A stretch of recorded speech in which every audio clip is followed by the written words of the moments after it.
The Buffs are back. This is your Denver Sports Daily for August 29th.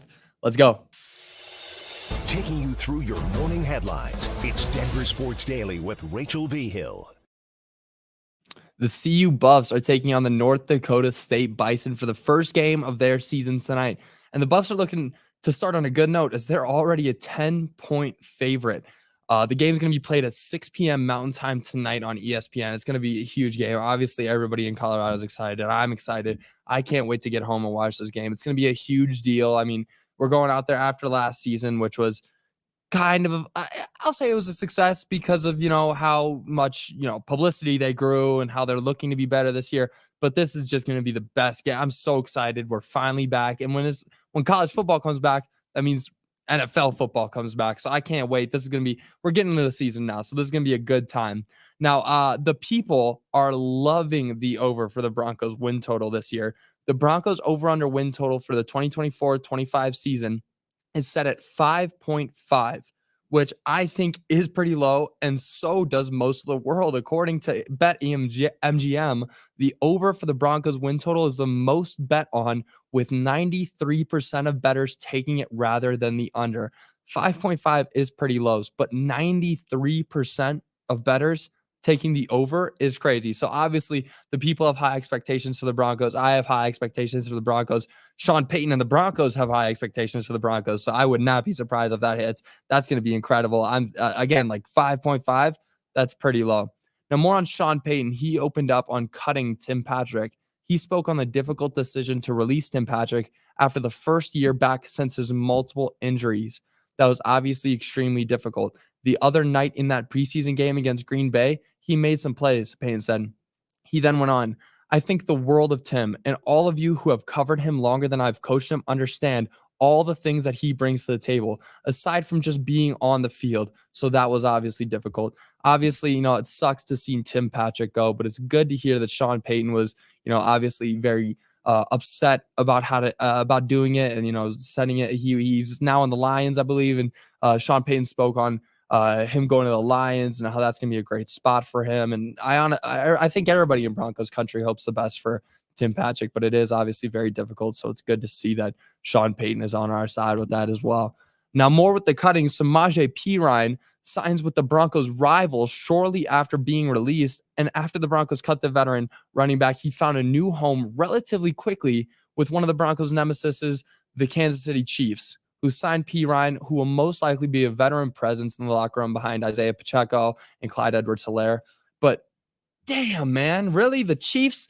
That's really unfortunate. We're losing all these great players who've meant a lot for the past couple of years. So it really does suck to see. Obviously, with Tim Patrick going to the Lions, that's more of like but with Samaje going to the Chiefs, that's very, very unfortunate. And I'm sorry to hear that, but I guess we're gonna have to see him when we play him. Now, more on seeing people that we're gonna be playing. Russell Wilson was named the starter for Pittsburgh. He was chosen to be the starter over Justin Fields, who the Steelers also acquired in free agency this past season.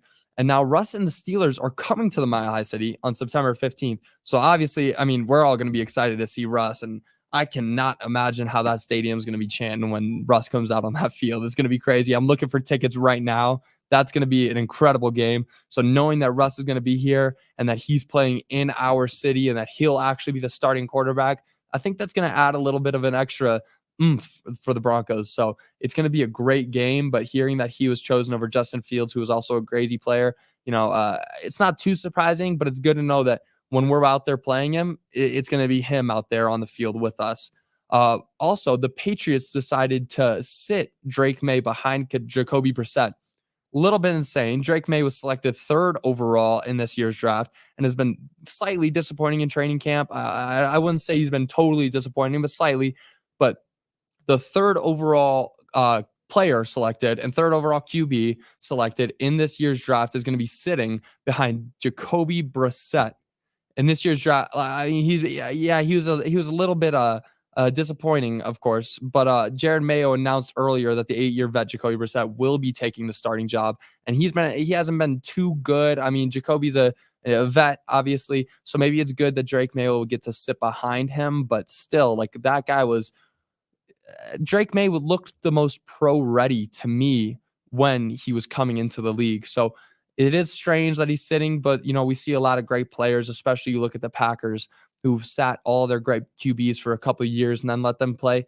Maybe this will turn out better for Drake May. Hopefully it does. I mean, obviously Drake May is a great player and the Patriots really need something to look forward to, but I guess this year is not going to be that year, and I'm okay with it as a Broncos fan looking back at all those times that they beat us.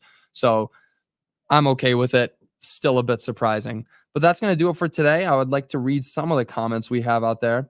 Lawrence says, yo, sup? What's up, Lawrence? Again, I'm Joey. If you guys don't know, I'm going to be filling in today and tomorrow as well. Rachel will be back on Tuesday after Labor Day. So what's up, Lawrence? Good morning. Good morning, Michael. Mike says, Sco Buffs, man. This is going to, I'm so freaking excited. I've been waiting for this since last season ended, honestly. And now it's finally here again. We've got a great night. It's going to be at 6 p.m. tonight. I'm going to be tuned in. And then I'll be here tomorrow to talk to you about it as well. But that's going to do it for your Denver Sports Daily today. I will be back with you guys tomorrow, bringing you all the headlines and anything that you need to know. But other than that, you guys have a great rest of your day. Bye. Taking you through your morning headlines, it's Denver Sports Daily with Rachel V. Hill.